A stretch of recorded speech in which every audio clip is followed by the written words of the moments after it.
Russia cannot be understood with the mind, nor can she be measured by a common yardstick. A special character she has. In Russia, one can only have faith.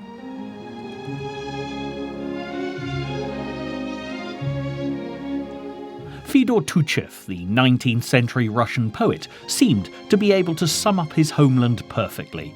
For it's a place that has to be experienced firsthand if you're to appreciate it fully. Russia and Moscow have an atmosphere unlike any other place around the world, yet strangely much of it still remains unknown to many city tourists. Russia is the largest country in the world, and with historical Moscow as its capital, it's a place that just demands to be visited. It's a huge, sprawling city that's flourished recently, and almost out of nowhere, it's become one of the world's most sought-after destinations. It's filled with ornate churches, designer boutiques, gourmet restaurants, and a world-renowned art scene. However, its beginnings were far more humble. Originally founded on the Moskva River in the 6th century, like so many other cities, Moscow was just a number of small, isolated settlements in this once wooded area. Over the years, though, as other tribes and nations discovered the fruitful earth around Moscow, the struggle for power to take control of this new land shifted many times.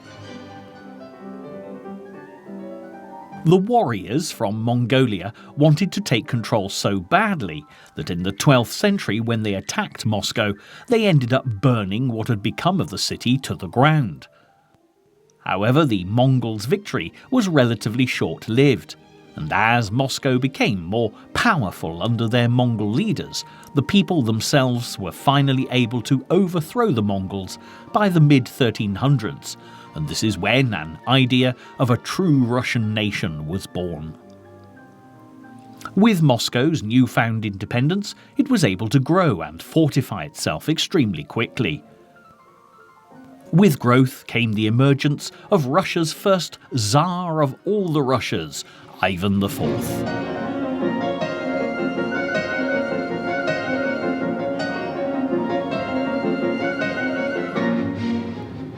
However, these Tsars were double-bladed leaders for the people of Moscow. They built the city into one of the finest in Europe, creating some of the world's most stunning architecture, but also ruled with great terror. The lower classes suffered many hardships under the Tsars, and as the ruling classes became richer and more powerful, everyone else became poorer and more disgruntled. By 1917, Russia had lost 3.5 million men in the First World War, and even though the Tsars had built Moscow into a great empire, the lower classes had had enough. They wanted out of the war, and out of the way they were unfairly ruled. Strikes broke out on the streets, and in February 1917, revolution forced the Tsar to abdicate and go into hiding. This shift in leadership and unrest amongst the people meant that by October, a new power was able to rise up. Vladimir Lenin helped the Bolsheviks gain dominance, and before long, Soviet Russia was born.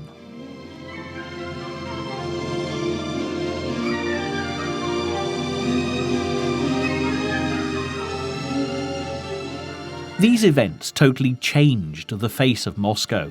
Great Soviet buildings were erected, and the Red Army closed many doors to outsiders. The new leaders were proving to be just as ruthless as the old Tsarist regime, and many of the images that people have of Moscow were born in this time. The secret police, the hammer and sickle badge, Red Rule and the Iron Curtain all came out of the Soviet Union, and it was not until 1991 that Moscow finally opened its doors to the public once more. As the Soviet Union was dissolved, Russia finally gained a new democratic government, and Moscow was at last able to share its hidden delights with the world. The city's turbulent history had caused the building and destruction of many structures, and this changed the landscape of Moscow forever. There are buildings left over from both the Tsarist era and the Soviet regime, and around these structures a truly unforgettable city has been created.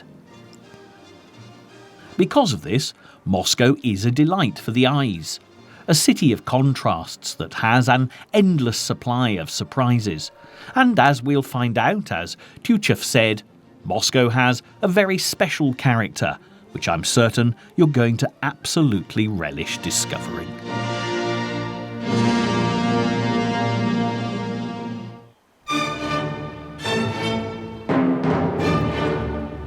The Kremlin surely has to be the place to begin any tour around this magnificent city.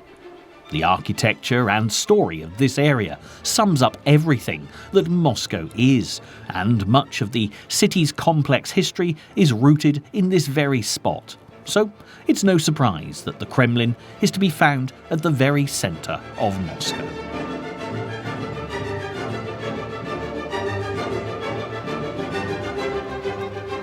The site has always been the citadel of Russia's past Tsars. Now Russia's current president also resides within these walls, which makes it easy to see why the Kremlin has shaped so much of Moscow's past and present landscape. Because of this power, the shape of the Kremlin reflects the influence that it's had over Russia since its very beginnings in 1156. The imposing red wall that runs around the entire area is so symbolic of the control and secrecy that used to surround the workings of Moscow. Today, though, the doors to many of the buildings inside have thankfully been opened to the public. However, before 1955, not a single tourist would have been able to step foot inside this spectacular complex.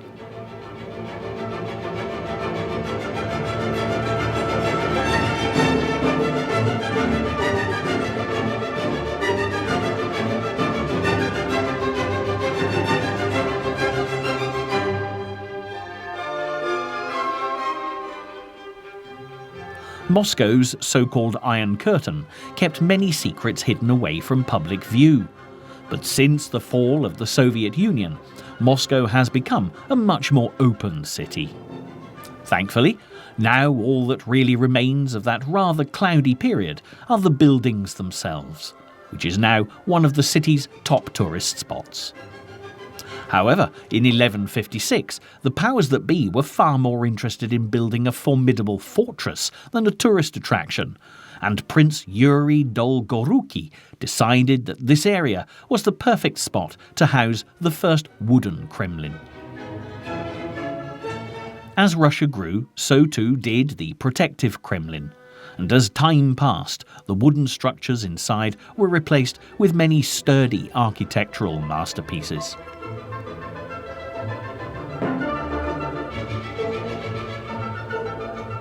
It's no surprise then, really, with the wonderful buildings inside and the important figures that have resided here, that such a huge wall was built to protect it. As we walk around the outside, you can't help but get a slight chill as the red brick wall towers above us. Over 65 feet in some places, and at 20 feet wide, it would take quite an army to topple this barrier. Luckily though, since the fall of the Iron Curtain and the opening up of many state buildings, there's now no longer any reason for armies to try and attack the Kremlin. In fact, the huge towers that we can see all around the outside of the wall, instead of being structures to fear and keep an eye on any potential trespassers, they are now the main entrances that tourists take to get into the Kremlin. Of all these entrance gates, the Trinity Tower at over 249 feet tall is the most impressive, and once you walk through its huge arch, there's a whole host of delights ready to be explored within this fortress's walls.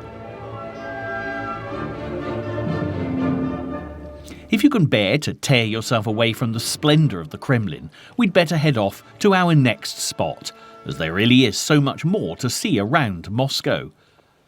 This is a rare city, and although being the capital of mighty Russia, it often feels like an undiscovered town at times. However, as you explore the streets and squares, you'll still come across many famous sights. And for what was once a feared and at times secretive city, you'll be surprised at how open and familiar many of the districts in Moscow are. A place that really must be one of Moscow's most famed is the iconic Red Square. The first thing that'll probably hit you standing in the centre of this public space is the sheer size of it, spreading out over an expanse the size of 4 football fields. It really does dwarf you, and although this can make it feel rather oppressive, its magnificence is quite breathtaking. Many centuries ago, this area was crammed with buildings and shops. However, towards the end of the 15th century, one of the longest reigning Russian rulers, Ivan III, ordered the destruction of all the houses in front of the Kremlin to create a huge state square, and so Red Square was born. Since being cleared of houses, this space has become a much-loved centre for parades, speeches, events, and at times even executions in the city. Suffice to say, it's been many years since the last public execution was held here. If you want to get a better idea of what it might have been like addressing a crowd of thousands in this wonderful setting, or watching a huge parade goose-step by, then it's worth heading to the Lobno Mesto on the southeastern end of the square. Here is the very platform that many of Russia's past leaders spoke from, and even today it holds a special atmosphere you'll find unique to Moscow. This is also a perfect spot to take in the majesty of Red Square, and from here you can really begin to explore the many wonderful buildings that surround the area. You'll notice one in particular, which almost overpowers the entire square. This huge building is the GUM. This massive complex is in fact Russia's largest department store, and must surely be one of the world's most beautiful. The GUM dominates almost the entire length of Red Square. However, the beautiful arched facade and stunning glass roof begin to hint that this is hardly your average store. While most cities around the world are now filled with soulless shopping complexes and lifeless stores, Moscow has cherished its past, and you'll find the city's commercial business has prospered because of it. Combining Russian medieval ecclesiastical architecture with an elegant steel framework, the edifice is reminiscent of the great turn-of-the-century train stations of Paris and London. And when the structure was completed in 1893, it showed the world that Russia could have the style and commerce of any other major capital. If you have time to take a look inside, you'll find yourself stepping into the glamour of Russia's past, and with an array of shops and stores on offer, you won't find it hard to pick up fine gifts from the many world-famous brands to take home as souvenirs. Sadly, on this tour of Moscow, there really isn't time to go shopping, as the city has so many more locations just crying out to be seen. And as Red Square is brimming with architectural features, you'll find plenty to keep you occupied.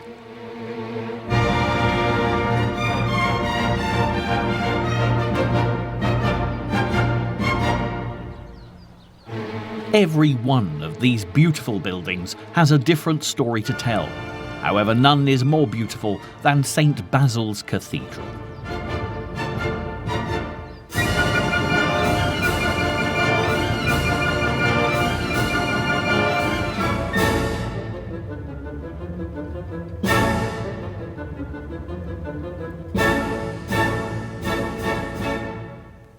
In fact, legend has it that Ivan the Terrible was so pleased with the building when it was completed in 1561 that he had the architect Postnik Yakovlev blinded to prevent him from ever designing anything to equal its magnificence. Ivan may have gone a little too far to ensure that nothing quite like it was ever built again, But he was not wrong in recognising how remarkable St Basil's is. With its brightly coloured towers and onion domes, the cathedral is possibly the finest example of Russian Baroque architecture in Moscow.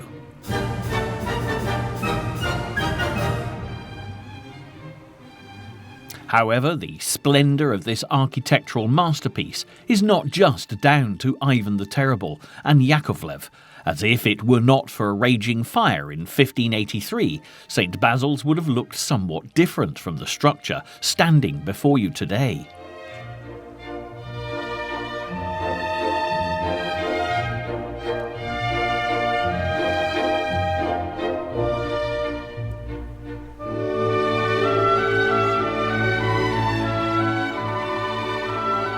The fire spread throughout the building, destroying many of the original helmet-shaped tower tops, and so, after the flames died down, these new-style ribbed and faceted tops were added in their place.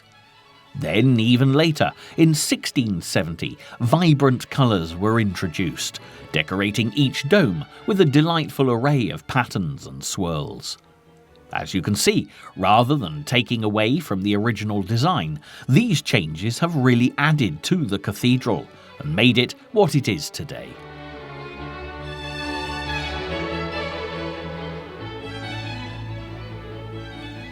St Basil's has become to Moscow what the Eiffel Tower is to Paris and the Colosseum is to Rome. It perfectly sums up the individual character of Moscow, and in a city literally filled with world-class buildings, it is surely one of its most important landmarks.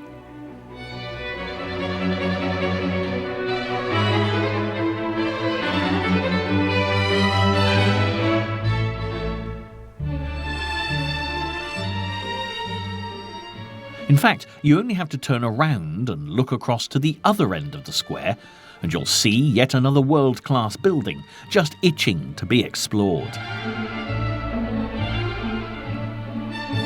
This huge red structure, which towers over the bustling tourists, is the State Historical Museum. Founded in 1872, the museum will give you a wonderful opportunity to explore all aspects of Russian history, from its ancient tribal beginnings right up to the present day, and boasts treasures such as the silver death mask of Peter the Great, who transformed the Russian Tsardom into an empire in the 18th century.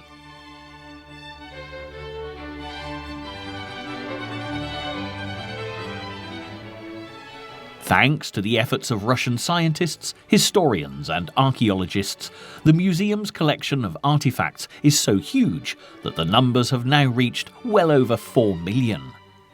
However, there is one item that really surpasses everything else in the collection, which is the fine building that houses it all. Originally opened in 1894, the museum's neo-Russian design is one of the city's finest examples of this kind of architecture. Even today, the red brick facade with its ornate turrets, pinnacles and decorative cornices leaves a lingering imprint on the mind, and it may be of surprise to discover that the museum has recently undergone a lengthy restoration programme. During the Soviet era, the lavish murals on its interior were sloppily plastered over, leaving it in a shabby-looking state. And so finally, in 1986, it was decided to restore the museum to its former glory. Although some rooms are still closed, the main doors are now open to the public, and without doubt, the restoration was a huge success, as today, this is one of Red Square's most fascinating residents, both inside and out.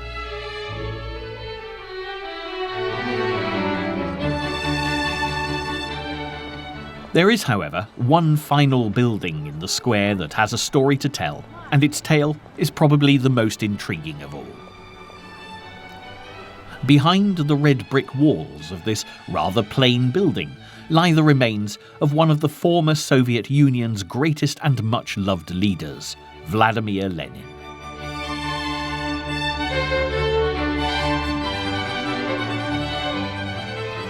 Lenin was a revolutionary and a communist politician who was the main leader of the October Revolution that marked the end of the old Tsarist Empire, bringing about the birth of the first communist state and the Soviet Union. Lenin, for many of the working classes, was a hero, as he helped sweep away the old unfair regimes, and this is why so many Russians urged the government to preserve his body after he died on January the 21st, 1924. After his death, Lenin's status was raised to almost religious levels in the Soviet Union, and despite his wish not to have any memorial, his remains were preserved and placed inside this building. The system of embalming perfectly preserved his body, and now he lies in his mausoleum on constant display in what looks like a state of never-ending sleep.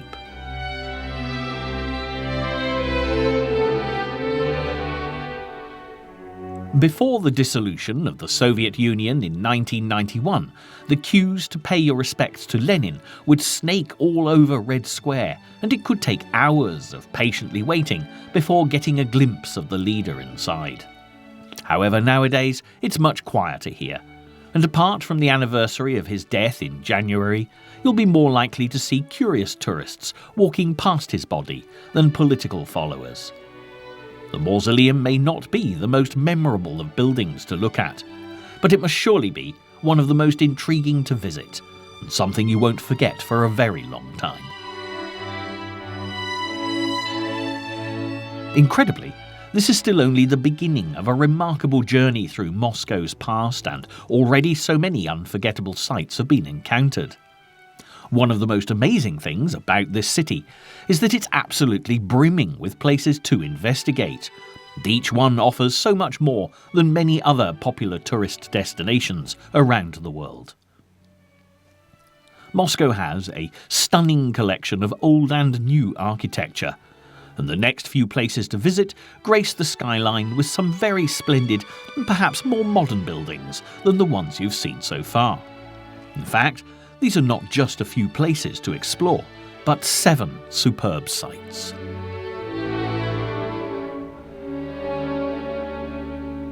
This collection of buildings spreads out around southwest Moscow and goes by the name of the Seven Sisters, and when you see them up close, you'll quickly understand why people think they're related.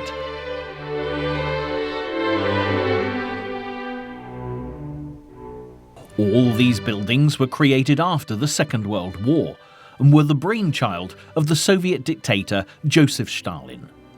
He had great plans for what he called a Palace of Soviets, and the Seven Sisters were just the start of his redesign of Moscow, which would include the phenomenal metro system, which you'll have the opportunity to visit a little later on, and a soaring tower topped by a 328-foot statue of Lenin. The tower with Lenin was never completed. However, the Seven Sisters were, and are now the signature buildings of what is known as the Stalinist Gothic style.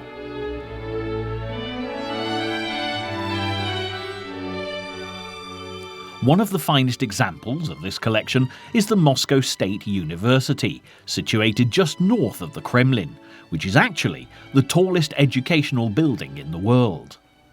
With its Soviet star perched on top and classic wedding cake-style towers, there's no mistaking that this is one of Stalin's buildings.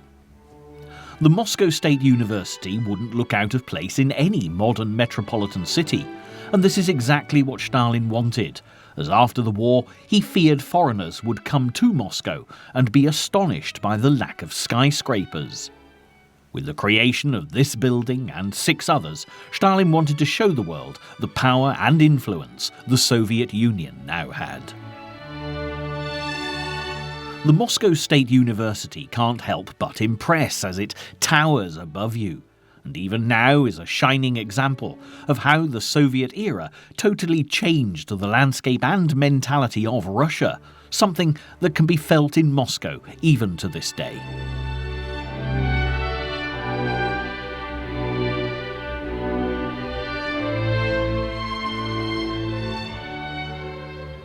Another fine example of one of Stalin's seven sisters is the Foreign Ministry, which you'll discover if you walk to the western end of the city centre.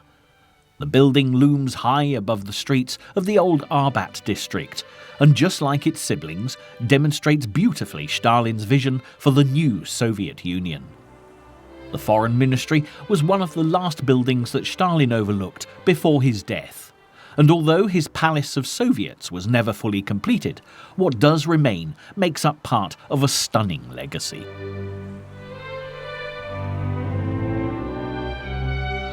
Another gift that Stalin left behind to the people of Moscow was the metro.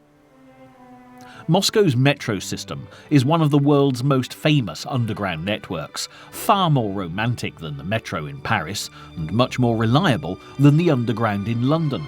And since opening in 1935, it's always been at the forefront of design and usability.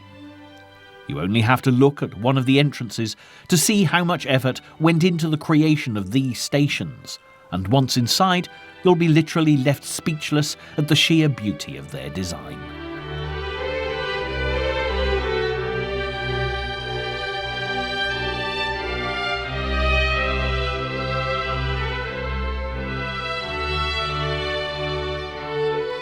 People actually come from all over the world to experience Moscow's metro system, and the artwork and fittings that adorn the many stations are unlike anything you'll have ever seen. What makes the metro even better, though, is that it's incredibly reliable and very cheap. So if you're able to understand the basic workings of the system and feel confident reading the Cyrillic signs, this is the best way to travel around and a fabulous way to discover some of the city's socialist art.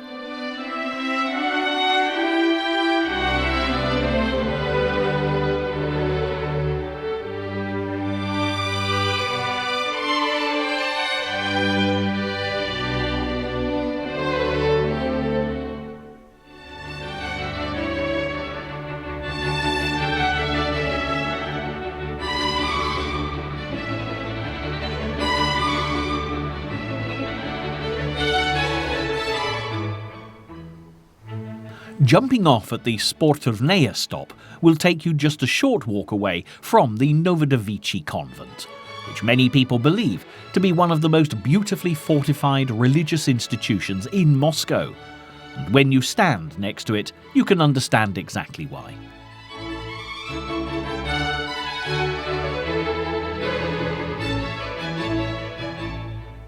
Originally founded in 1524 by Basil III, this lovely building was built to commemorate the capture of the western Russian city of Smolensk from the Lithuanians.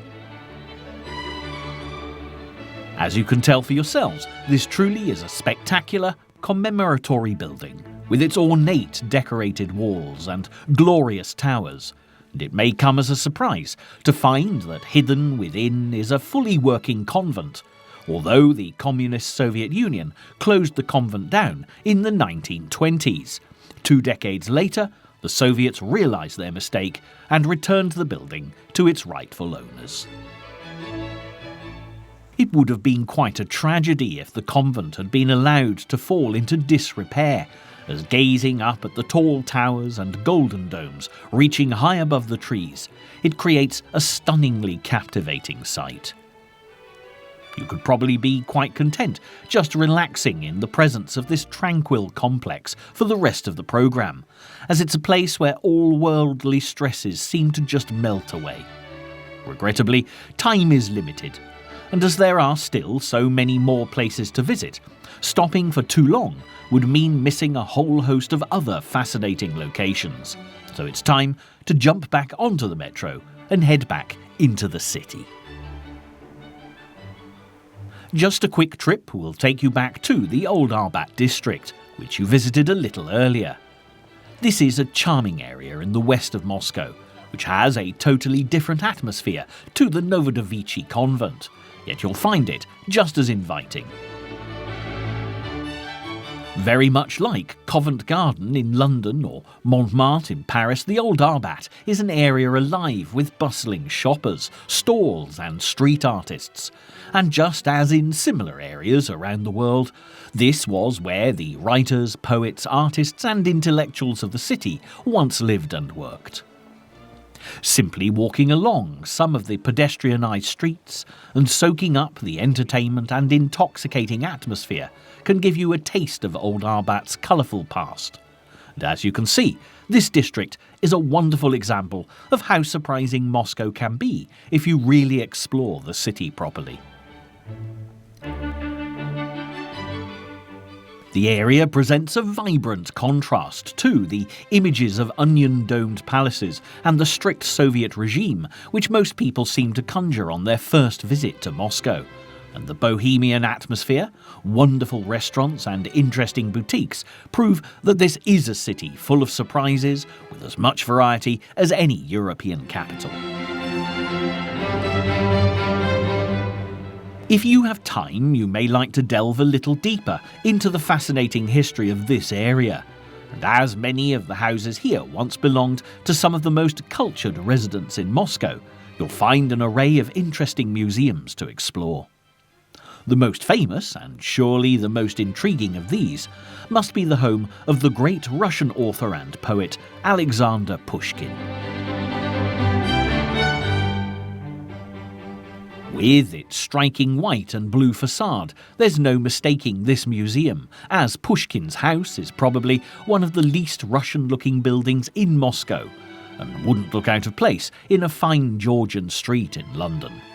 However, this is Moscow, and although the architecture is not classically Russian, the experience really is.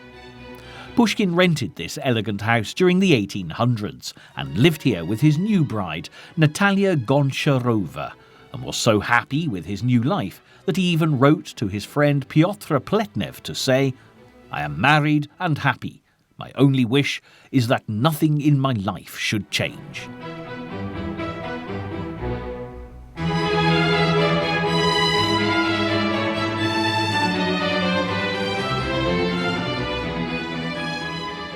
However, after a short spell, the couple moved to St. Petersburg, and suddenly everything did change for Pushkin, with a tragic series of events which would ultimately lead to his life being cut short at the young age of 38. Pushkin's wife, Natalia, was one of the most talked about beauties in Moscow, and at the time was alleged to have a lover, a French immigrant by the name of Georges d'Eonthe. This led to a furious feud between the two men, and after much arguing, a duel was called. Sadly, Pushkin was fatally wounded in the fight, and although d'Eonthe had nothing but contempt for the writer, the people of Moscow and Russia loved him dearly, and this great museum proves just how much the great man meant to them.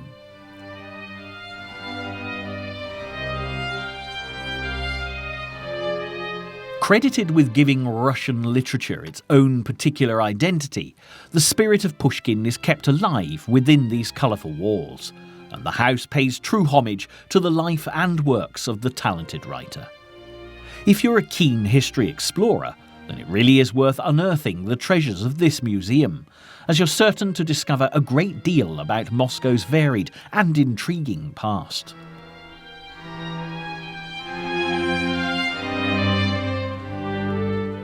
Sadly, it's time to leave Pushkin and the colourful streets of old Arbat, but travelling slightly north will take you to a location just as cultured and rather more glamorous.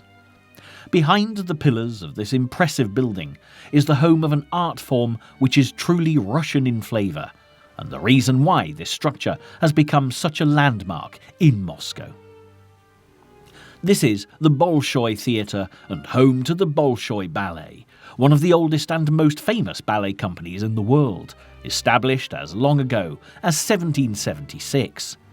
Surprisingly, this beautiful building is the third incarnation of the Bolshoi, as sadly the first two were badly damaged by fires in the 19th century.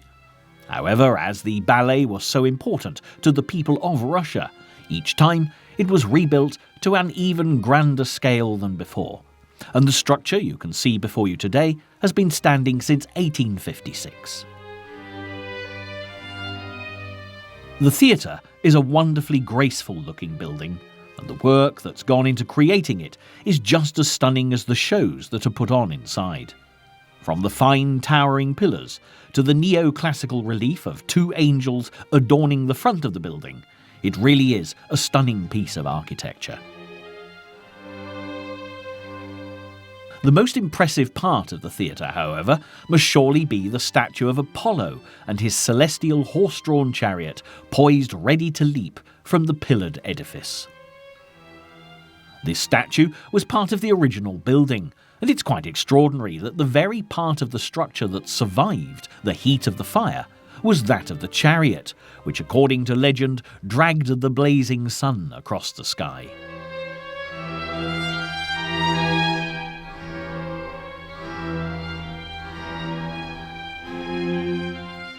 All this talk of blazing suns and sweltering fires may be making you feel a little parched, and if that's the case, you don't have to travel far to quench your thirst. Just a few hundred metres west, there's yet another world-famous building to be visited.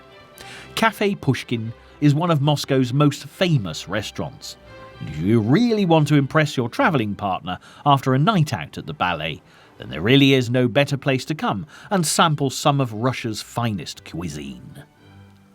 Behind the pink and white facade of this 19th century town mansion is a restaurant that serves some of the best food around, and if you've the time and money to try out the menu here, then you certainly won't be disappointed.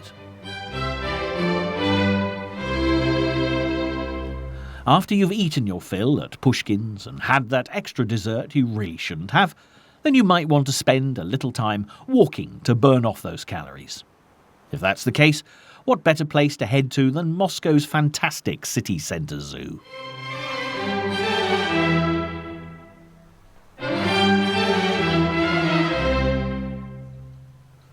There's been a zoo on this site since 1864, and over the years it's done a great deal in the way of animal conservation and care. The zoo has worked hard to find a balance between conservation and fun, and as you can see, the entrance clearly falls into the fun category. Wandering through this fantastic-looking mock rock castle, which is popular amongst children and adults alike, brings you to the edge of the zoo, and from here there's a whole host of areas to explore.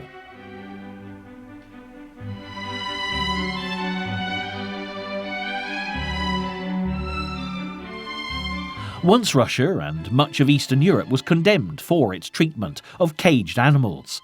However, recently, these attractions have really changed, and the people of Moscow now understand the importance of proper animal care. The zoo houses well over 6,000 animals, and this really is a great place to come for a stroll, whilst giving you the opportunity to see a whole host of creatures.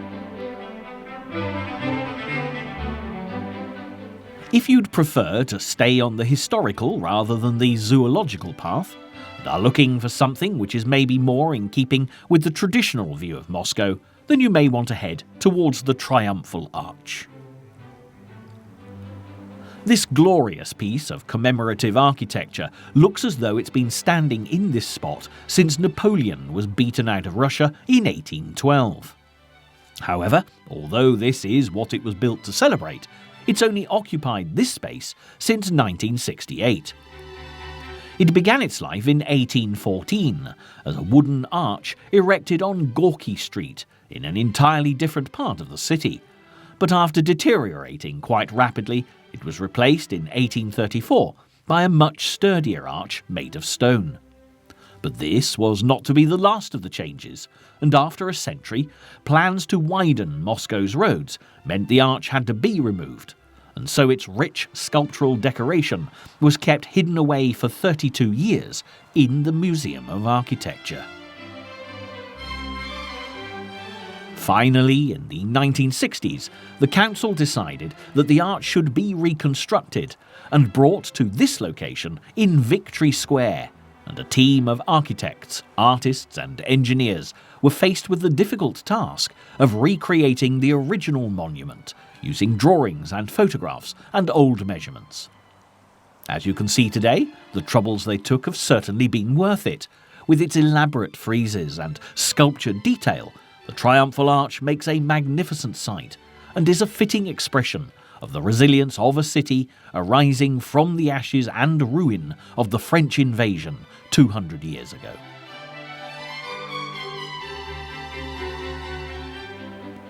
However, this fascinating monument is not the only structure in Moscow to disappear from the cityscape, only to be returned years later. On the banks of the river Moskva, just a few blocks west of the Kremlin, stands the stunning white and gold Christ the Saviour Cathedral, outshining everything else around. And the sparkling golden domes that reach high into the sky helped to make this the tallest Eastern Orthodox church in the world.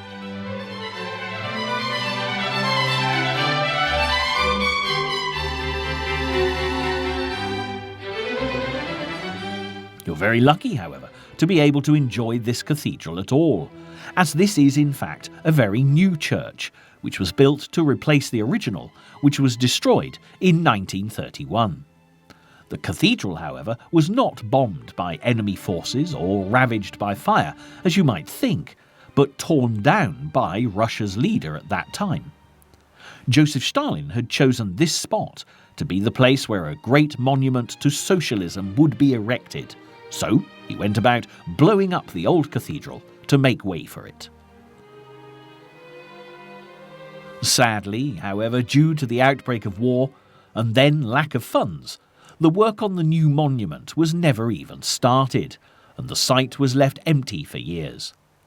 There was eventually a public swimming pool put here, but finally, in the 1990s, it was decided that the cathedral should be rebuilt. As we can see, the designers and builders worked extremely hard to create this truly astonishing building, which has succeeded in outshining the original by far. Architecture such as this is unlike anything else you'll find around the world, and if you're a fan of intriguing buildings and lavish design, then Moscow is a must, and Christ the Saviour Cathedral really does prove this point perfectly.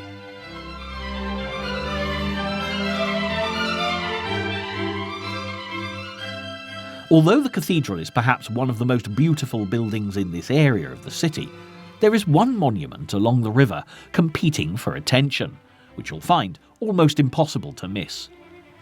This towering homage to Peter the Great utterly dominates the skyline, and at nearly 100 metres, this immense piece of art is one of the tallest statues in the world.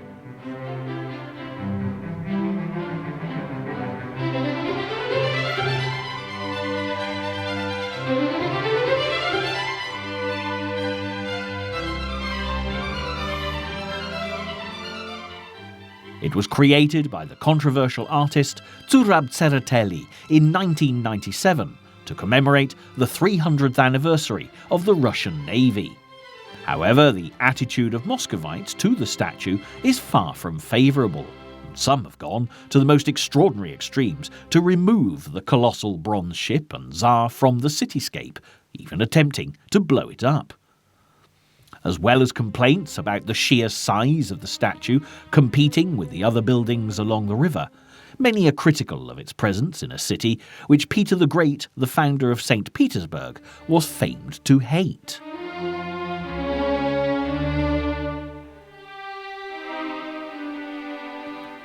Although unpopular with the locals, you can't fail to be bowled over by the spectacular size of this huge monument. But if you'd rather visit something a little closer to the hearts of the Muscovites, it's worth heading off to Moscow's best museums to uncover some of the city's hidden gems.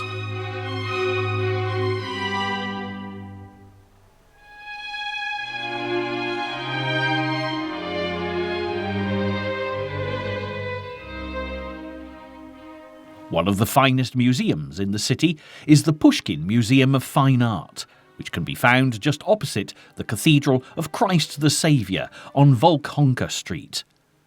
Originally founded in 1898, there really is no missing the museum's beautiful pillars and sweeping driveway, What is housed inside is just as unforgettable.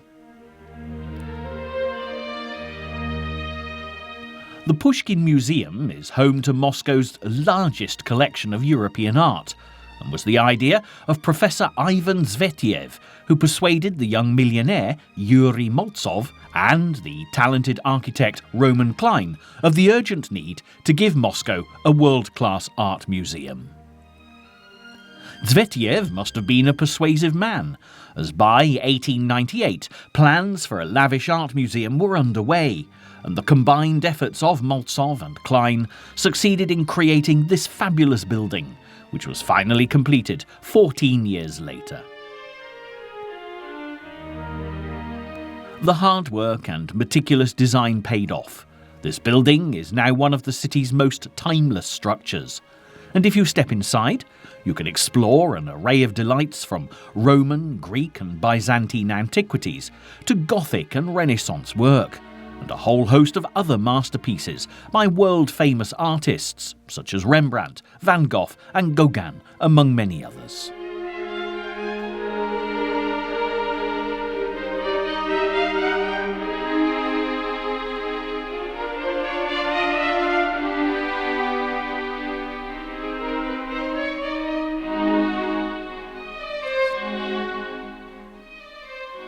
Ivan Zvetiev knew how vital such a museum was to a city that wanted to make itself known to the modern world. And when the doors opened on May the 31st, 1912, the people of Moscow were finally able to see how culturally important this building would really be. The Pushkin Museum's collection is truly staggering, and without doubt rivals that of museums and galleries across the globe.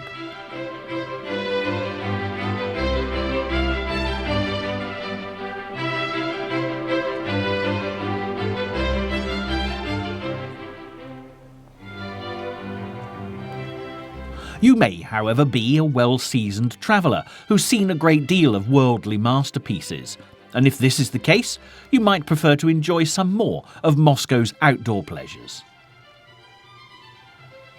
As you've seen so far, you don't need to step inside a museum to get a feeling for Moscow's past and culture, as the city really does wear its heart on its sleeve, and you only have to wander around the many streets to discover more about the history and life of this enchanting place.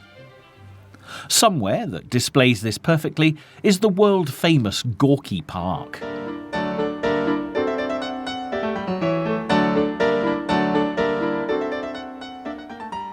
This extraordinary area was originally opened in 1928, and it brought together two existing open spaces in order to create a huge 300-acre site that sits right on the banks of the Moskva. The two parks that melded to create Gorky were the Golitsyn Gardens and a later 19th century pleasure park. Because of the two very different types of park that went into making Gorky, it meant that it had the best of both worlds: entertainment and rides for the children, and wooded walks and floral borders for the adults. Gorky has most probably become the world-famous place it is today because it features in the grisly novel about a psychopathic professor by Martin Cruz Smith, which proved so popular it was later adapted for the Michael Apted film. However, Gorky couldn't be further from the depressing picture that the author paints of it, and is a wonderful place to spend a few hours of your time while in Moscow.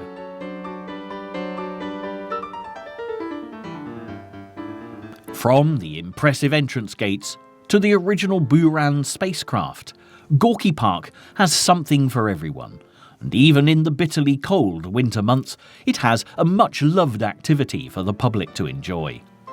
During this time, many of the paths and ponds in Gorky freeze over, and the park becomes one huge magical-looking ice skating rink.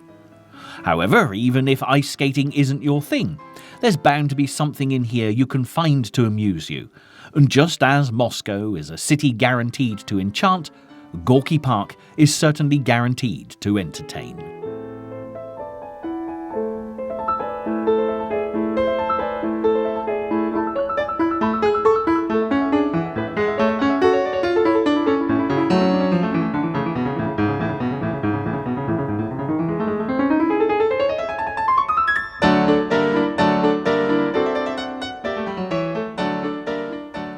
Many people have preconceptions of what they think Moscow is going to be like.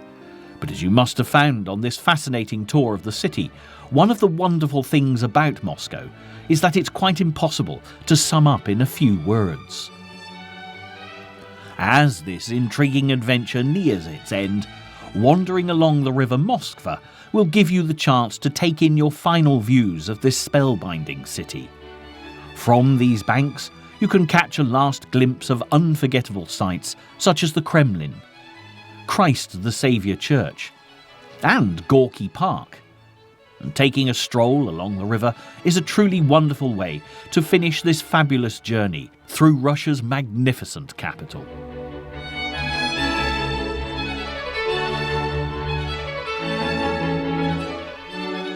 This is the one true city in the world which is sure to leave you speechless, for its history, architecture and atmosphere blend together to make it a place unlike any other.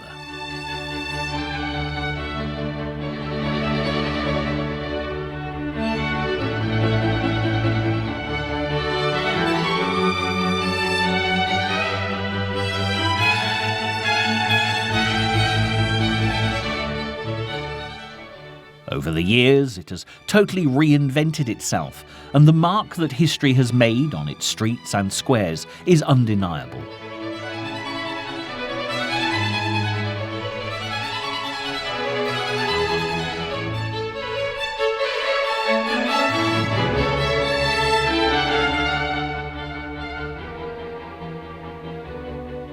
From an empire of tsars to a city hidden behind the Iron Curtain, a unique and extraordinary capital has been created, full of breathtaking wonders just waiting to be discovered. And today, with its each and every delight revealed for the world to see, Moscow is undeniably one of the most captivating destinations in Europe.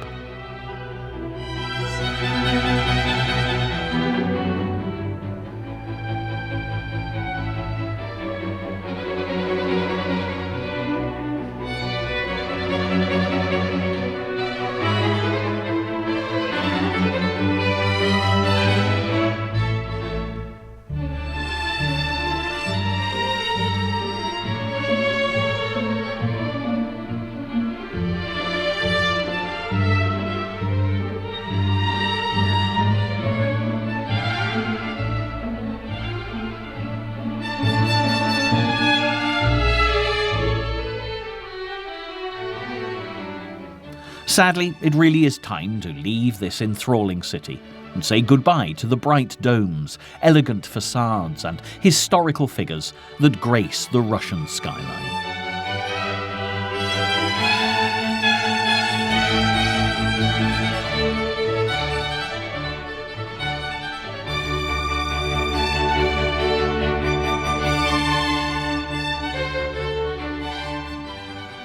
The beauty and culture emanating from every street and building cannot fail to inspire a return visit to this mesmerising location.